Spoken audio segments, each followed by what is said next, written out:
साबिक वज़ीर-ए-आज़म मीर ज़फ़रुल्लाह जमाली इस दुनिया फ़ानी से अपने खालिक़ हकीकी से जा मिले। मीर ज़फ़रुल्लाह जमाली रावलपिंडी के armed forces institute of cardiology AFIC में दाखिल थे।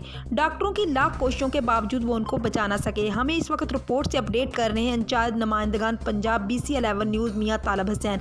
जी मियाँ तालब, हमें अपडेट कीजिएगा। जी बिल्कुल, साबिक वज़ीर-ए-आज़म मीर ज़फ़रुल्लाह जमाली इंतकाल करके मीर ज़फ़रुल्लाह जमाली गुर्दों की बीमारी और आर्जा कलब में भी मुब्तला थे। साबिक वज़ीर-ए-आज़म मीर ज़फ़रुल्लाह खान जमाली दिल के आर्जे के बायस इंतकाल कर गए। गुज़िश्ता रोज़ साबिक वज़ीर-ए-आज़म को तबीयत ख़राब होने पर रावलपिंडी के armed forces institute of cardiology AFIC में दाखिल किया गया, जहाँ इन्हें तबीयत बिगड़ने पर वेंटिलेटर पर मुंतकिल किया गया। साबिक वज़ीर-ए-आज़म ज़फ़रुल्लाह जमाली तबीयत बिगड़ने पर वेंटिलेटर पर मुंतकिल हो गए। ताहम अब मीर ज़फ़रुल्लाह खान जमाली दिल के आर्जे के बायस इंतकाल कर गए।